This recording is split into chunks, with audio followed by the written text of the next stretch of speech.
विभाजन विभीषिका स्मृति दिवस पर विशेष। देश के बंटवारे के दर्द को कभी भुलाया नहीं जा सकता। ऐसे अलग हुए कि गले कभी लगाया नहीं जा सकता।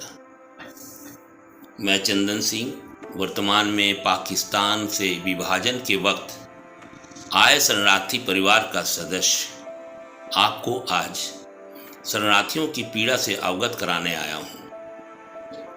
आज़ादी के 75वां स्वतंत्रता दिवस में आज जानना जरूरी है कि किसे मिली अमृत और किसे मिले विष। जिन लोगों को अधिकार मिला उन्हें स्वतंत्रता का अमृत मिला, और जिन लोगों को अपनों की हत्या हुई उन्हें स्वतंत्रता का विष प्राप्त हुआ। यह बड़ी विडंबना है कि एक ही घर में दो वजह, एक के पास खुशी तो दूसरे के पास मातम। 75वां स्वतंत्रता की याद में हमें हमारे देश के विभाजन की भी याद आती है। कुछ लोग अपनों की तारीफ एक दूसरों से करने में व्यस्त हैं, पर जिन लोगों ने स्वतंत्रता के लिए संघर्ष करते हुए फांसी में चढ़े, यातनाएं सही, उन पर पूरा परिवार शहीद हो गया, उनकी साहस की तारीफ करने का जब समय आता है तो लोग चुप्पी साध कर छुपने लगते हैं। आज का नया इतिहास लेखन में कदम रखने वाले मनगढ़ंत इतिहास लिखने में जुटे हैं और पुराने इतिहास को मिटाने का प्रयास कर रहे हैं। स्वतंत्रता संग्राम के समय ब्रिटिश साम्राज्य के वक्त उस बड़ी सजा और यातनाओं का केंद्र अंडमान द्वीप का वह सेलूर जेल है, जो स्वतंत्रता के लिए संघर्ष करने वाले का साक्षी है। गिनती के 8-10 नाम से भारत स्वतंत्रता का इतिहास पूरा नहीं होता।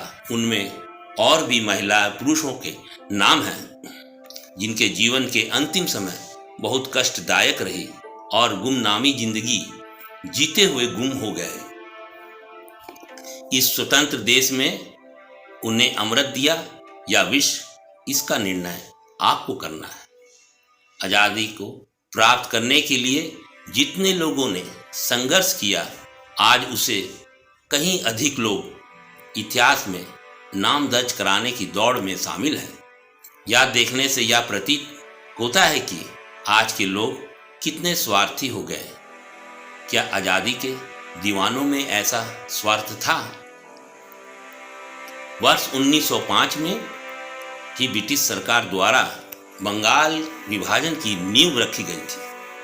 आंदोलनकारियों का संघर्ष पूर्व से ही चलता आ रहा था, लेकिन राजनीतिकों और नेतृत्वकारियों को यह समझने में चूक हुई। उसी का परिणाम वर्ष 1947 में हमारे देश का 2 अंग हमसे अलग हुए, एक पश्चिम पाकिस्तान तो दूसरा पूर्वी पाकिस्तान। हमारे देश में पंजाब राज्य और बंगाल राज्य विभाजन से हुए हमारे लोगों को जो नुकसान हुआ वह किसी भी परिस्थिति से पूरा नहीं किया जा सकता। विभाजन की लकीर रेड क्लिफ द्वारा खींची गई बिना किसी मूल्य की थी, फिर भी हम लोगों पर इसे बलपूर्वक स्वीकार कराया गया। आज हमारे देश में विभाजन विभीषिका स्मृति दिवस का उद्देश्य तभी कामयाब माना जाएगा जब विभाजन के समय किसी अपनों से बिछड़कर भारत पहुंचे उन लोगों को न्याय और उनका अधिकार उन्हें मिलेगा। तभी विभाजन में मारे गए लोगों के प्रति सच्ची श्रद्धांजलि मानी जाएगी। अनाथ या राजनीतिक से प्रेरित समझा जाएगा। अपनों आंखों के सामने अपनों का बिछड़ना मात्र एक दूसरे को कहानी की तरह सुनाना और सुनना ही बचा है। और भी कई परिवार देश के बंटवारे के वक्त की बातों को याद कर भावुक हो जाते हैं। आज सरकार द्वारा विभाजन विभीषिका स्मृति दिवस मनाने का जो आयोजन किया जा रहा है, इससे विभाजन में आए लोगों को कितना राहत पहुंचेगा या लाभवंत होने पर ही सफल कहलाएगा, जय हिंद, जय भारत।